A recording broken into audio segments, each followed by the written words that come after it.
Hey guys, welcome to the Let's Talk Paralegal podcast bonus episode with one of our speakers at our 2023 Limitless Paralegals event, Kristen Corpion. She is an attorney, but she's also the Chief Growth Officer of both her professional and personal life, I say anyway. She's a great innovator. She is involved in everything that has to do with community, businesses, and just in the legal industry, she's just the trailblazer of what every attorney should be. And everybody should, lead by example. And she's definitely doing that. So without further ado, hi, Kristen. Welcome. Thanks for having me. I'm doing great. Life is good. I'm so happy to see you. And I'm so happy to finally meet you in person, because even though our paths are constantly crossing, we've never actually had the privilege to meet in person. So I'm excited to see you. I didn't realize we haven't met in person. No. I've known you for years now. I know. And you've been on the podcast like at least a few times already. Yes, I know. This will be your third time. Unbelievable. But yeah, today we're here to talk about Kristen, the person and who she is and what really led you to be this trailblazer attorney. Because as I was telling you before, not every attorney has that mindset that you have, especially when it comes to their supporting staff. So tell us a little bit about that. Yeah. So I've been practicing 10 years. I started, when I was 24, right out of law school. And I guess I still consider myself a young at heart attorney. And just have different ideas around what the relationship with staff would look like and just what relationships within a firm might look like if you thought about them differently. I started in a bit more of a formal environment at Greenberg Traurig right out of law school. And no one in my family is an attorney. I'm the first person to go to college, go to law school. I've been working since I was 15. And so I think to answer your question, why I'm a bit more of an innovative type of attorney has a lot to do with my background. It's not the traditional lawyer background. And I think when I first started practicing, I didn't see that as an asset. I actually first saw that as something, maybe to be embarrassed about or at least to try to conform into what being a lawyer looks like. And it took me years to realize my background is a superpower, and my ability to take legal concepts and ideas and make them more relatable is what has allowed me to get certain client relationships that I wouldn't have otherwise obtained. But it took me a while to get to that place where I was comfortable. And then once I realized it, I just applied it to everything that I do. I love that. I actually didn't know that. So I learned something new. I'm like this. I'm like a kid at a candy store. That's amazing. I love that. And I guess you're right. I guess our personal experiences, right, which kind of goes with what we're going to talk about at both a little bit today and at the event, is really we take it with us, right? It's not we move forward and there's things that happen to us and everything else, but we take those experiences with us, and sometimes we embrace them and sometimes we don't, right? So I love how you lead by example as far as that goes. So paralegals and attorneys, we know officially we can't really partner, right? Because of all the Florida bar and all the other bars officially do it on paper. However, there is, right? It is a partnership. It's a working relationship where we should cultivate and grow it and create certain expectations towards it. And as a paralegal for 20 something years, working at the 9 to 5 and then went off on my own, I was able to see both sides of the coin, right? Because now I work more towards the attorney side versus the paralegal side.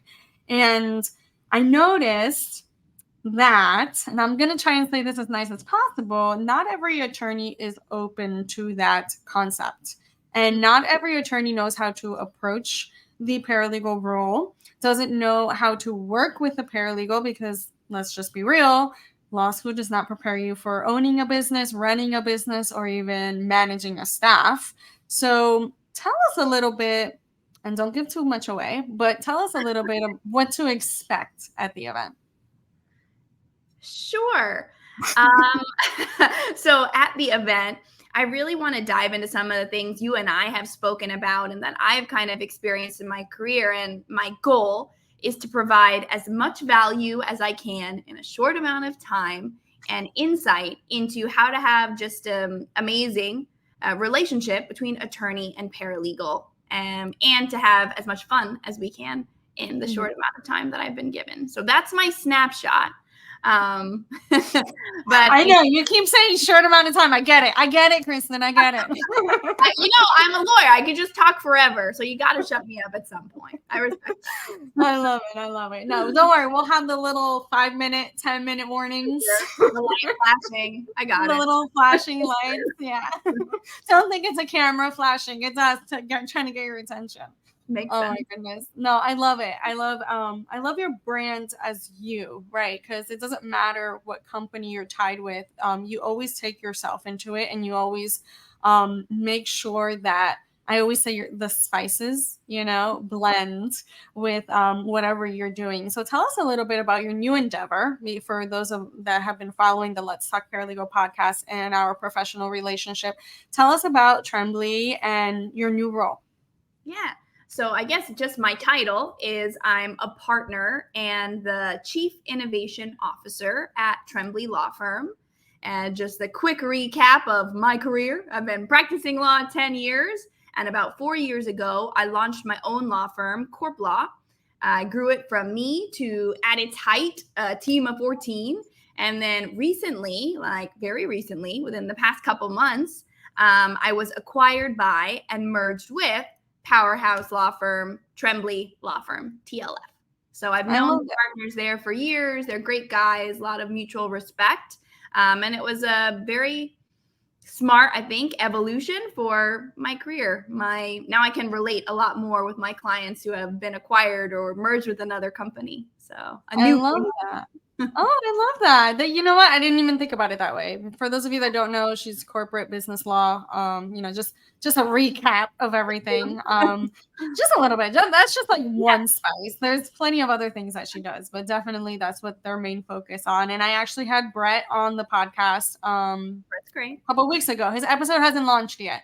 But it will, guys. Trust me, it's soon. I think it's this month. I promise. But yeah, I didn't realize the synergy, because we had booked this a year, right? I reached out to all my speakers a year in advance. So I didn't realize the synergy until recently, when I'm in the middle of the conversation and I'm like, wait, are you the Brett Trembly? Like, hold on. Kristen's going to be at our event. So it was great. And he's really nice. Yeah. So I can agree. I can attest to everything that she just said. And I appreciate that. I appreciate that, we evolve, we grow, and so does everything else in our life. And that's kind of how we do it. And that's really brought us to probably towards the end of our conversation, because I don't want to make this too long, but communication and how we communicate and where that communication comes from, and kind of us as people, how that, really intertwines, right? And sometimes we like to walk on eggshells. I used to be like that. I used to be very timid. Yeah, believe it or not, when it came to certain situations. And I think as we grow, our communication, the way we communicate, changes. What do you think? Absolutely. I think it's a problem if it doesn't. If you are communicating the same way at 35 as you did at 5, we've got a real problem. Yeah, I love that.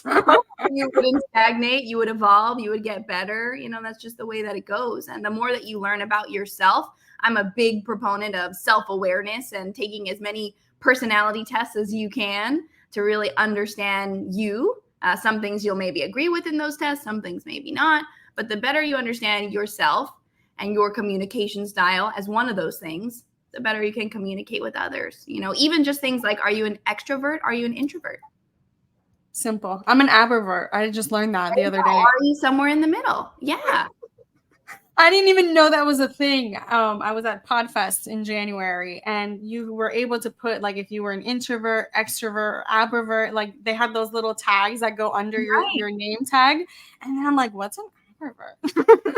And they're like, it's both. And I'm like, that's me. I finally found one because I'm not fully introvert, but I'm also not fully extrovert, like I'm not 100% on anything. That's what I always say. Okay. I don't think you can. Honestly, I don't think you can be 100%. And I think that's where Zig Ziglar was going with the 7, different aspects of your life. But that's a conversation for another day. We're going to leave that for later. But thank you, Kristen, for hopping on real quick with me, having this conversation. The goal of the conversation was to hopefully have the attendees and the listeners really get to know you as a person versus what they can read online and the branding and everything else that goes behind that. Sometimes when we attend events, we don't really get to know the person, right? Because they're so busy presenting and bringing, educational empowerment, whatever the value that they want to bring to the stage. So I always that's one thing that I never got when I was attending numerous events. I literally can count all the name tags I have here. And so I want to bring something different to the table, which was another thing that we were talking about how it doesn't have to just be standing there and speaking. We can interact and do other ways of really getting our point across and really in integrating that with the audience. So I'm looking forward to all of the things that you just told me before the recording, and hopefully I get to see everybody over there happy and their tummies filled because we're going to have food and everything and all the good stuff. So everybody, until justice is served, I'll be here. Bye.